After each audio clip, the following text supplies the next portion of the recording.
it doesn't, all this stuff doesn't always happen, trust me, but it can. But it can. And your freeze up, anytime you freeze up or break gate, it's 2-point penalty. 2-point penalty. So we'll be saying the 2-point penalty thing a lot. So basically you get an idea. If you don't shut down right on the judge, whether over or under spin, you do get penalties. So that gives you an idea. Another thing to look for when you're watching a reining pattern. You keep an eye on it. So the horse can go out there and spin really, really, really fast, and the judge is sitting there, and you stop here, and you're looking at the judge, and you just took a +1 or a +1.5 turnaround right back down to a 0. And that's the other thing. And I apologize to you. We start on a score of a 70. We walk in the pen on a score of a 70. We get scored in increments of +0.5 or -0.5, +1 or -1, or +1.5 and -1.5, whatever the judge is giving or taking away from your pattern. Then on top of that, you've got your penalties. Okay, so that gives you an idea of where we're rolling. So as the judge is telling its scribe what to add, you could say, like, we walked in and we did a 2 large fast, 1 small slow. Okay, it started out, it had a -0.5 for a trot, but it had a +0.5 for a turnaround. I mean, for a set of circles. So the +0.5 and the -0.5 go back to your 70. You see what I'm saying? So, and they just keep adding it and subtracting it as they go, and at the end, then you get your score. Okay, any questions on the turnaround? Whether it be training in any of the things so far, ask me whether it's the training of the lead departure, the circles, or the turnaround. Ask me any questions if anybody has anything so far. Anybody? Okay. All right. Then, again, in our patterns, we have different patterns with different maneuvers. Some patterns go 2 large fast, 1 small slow. Some patterns go 1 small slow, 2 large fast. And some patterns go large fast, small slow, large fast. We have to do the same thing on one side that we do on the other side. Everything, we have to have a right and a left for all the maneuvers. Right set of circles, left set of circles. Right set of spins, left set of spins. Right lead departure, left lead departure, or lead change from right to left. Every pattern's got to have a lead change from right to left. And lead change is what we're getting into next. Okay, Karen's going to go ahead and run a nice, big, large figure 8. Again, what we have as far as penalties will be if that horse drags a lead, which means does not change front and back, going both directions, any quarter of the pie that it's out of lead is a 1-point penalty. Does everybody understand that? And this could happen. This is a green colt, so we'll see if she gets a penalty or she doesn't. We'll cut down here into the corner.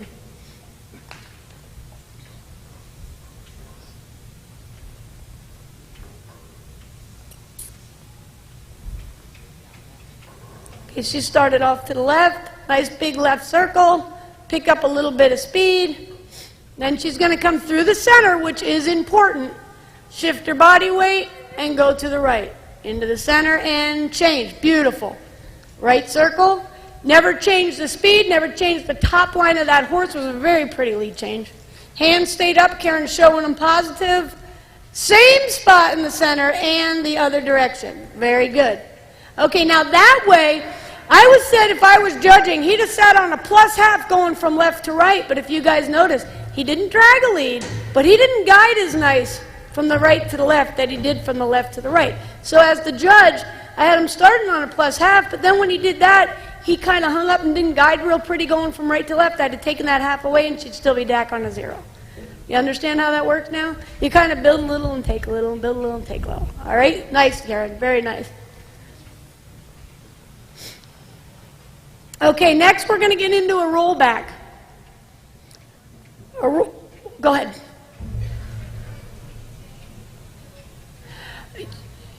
Yes, that's right. That horse didn't drag a lead, but he didn't guide willingly. Her question was, aren't they supposed to change in the middle of the arena? Yes, your change should be right in the middle of the arena. What happened when she went the other direction?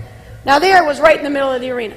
She asked for her lead change, and he's like, oh, wow. And he's still looking around, then he's like, oh, you want a lead change? And off he went the other direction. And that's what happened there, right? And the question that I would ask is, Karen, if a horse, this changes often, so they always seem to add a half a point here or there. When a horse does not change in the center of the pen, do they still have the half-point penalty? Okay, go ahead and explain.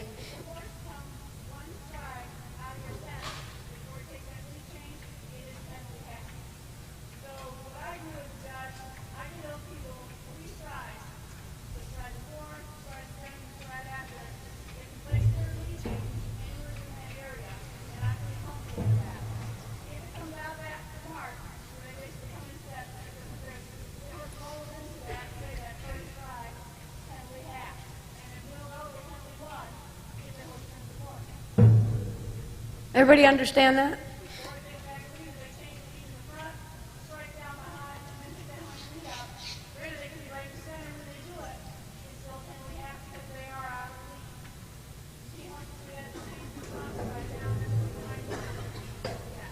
And they can also change in the back and not over in the front. That doesn't happen as much, but it does happen.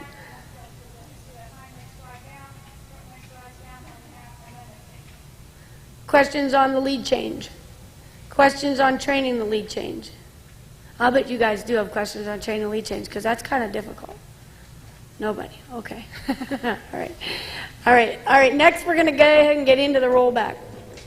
Now, a rollback basically is when a horse stops and reverses, but sits on his hocks, comes over his hocks, and executes the other direction out of the rollback. In other words, out of his stop.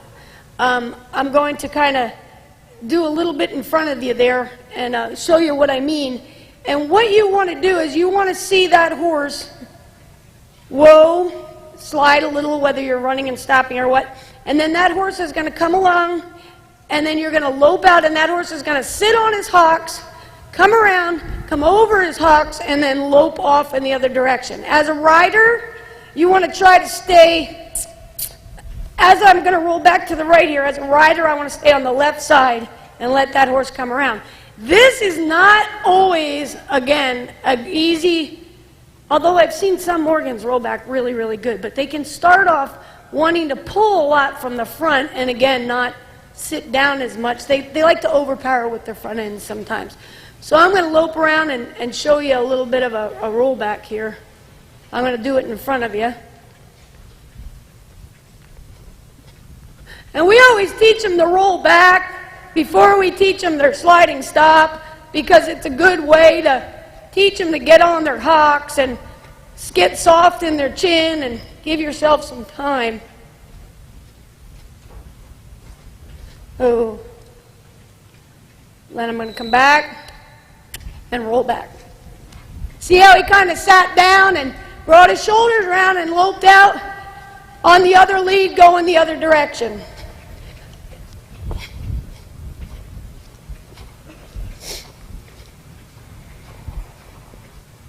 Oh.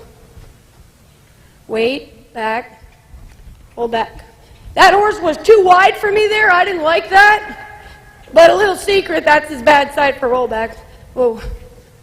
Okay, so questions on the rollbacks, if anybody has. One of the main thing is when you're showing a horse and you run down and you stop and you go to roll back, the biggest thing is to say whoa, drop your hand, and we call it getting a new mouth out of the bag.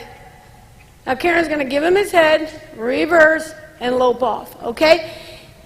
And if you're slow, you should actually do this slow, because the slower you are doing it, the better the rollback looks.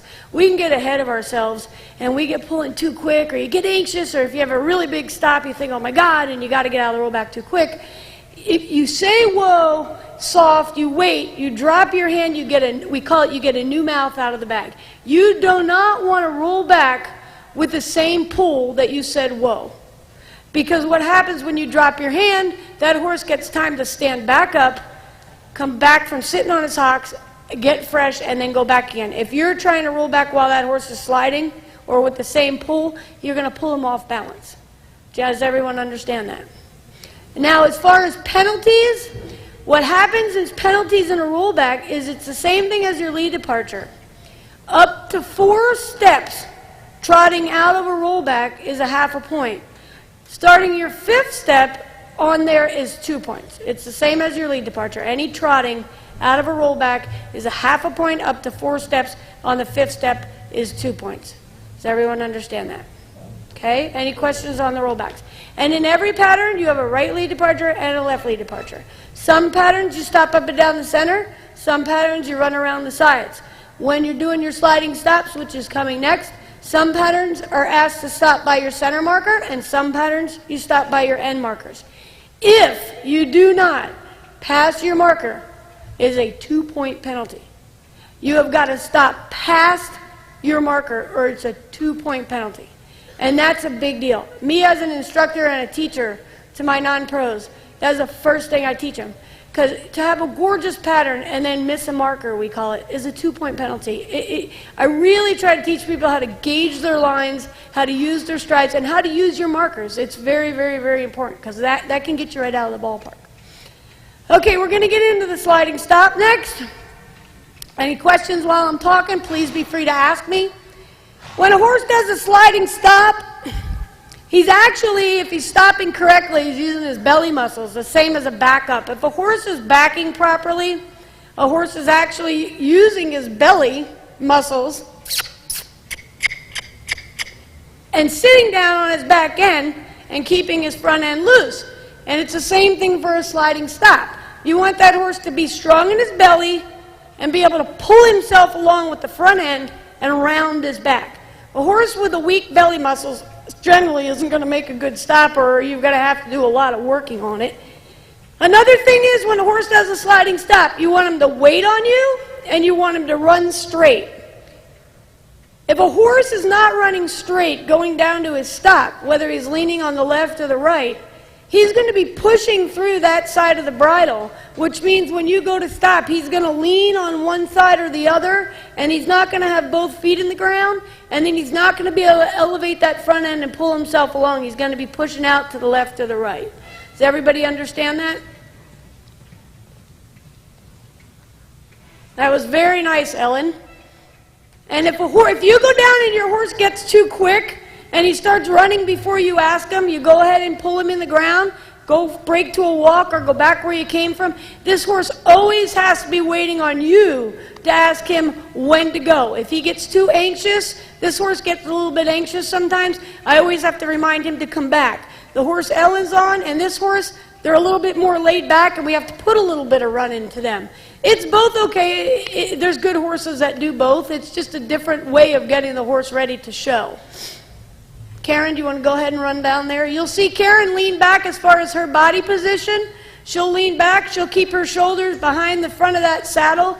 If you lean forward when you run down, you're going to allow that horse to drop that front end down. They're going to set up on you.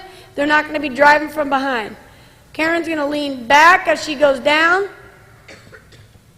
and then say, whoa, very nice. And that allows that horse to stop right out in front of you. You don't want to get ahead of your horse. You want to wait on your horse. Ellen's going to lean back. Very nice. Ellen's just learning this. It's only her second or third year, and we always tell Ellen she has to lean back, and she's doing much better with it now. And Karen, her horse is green.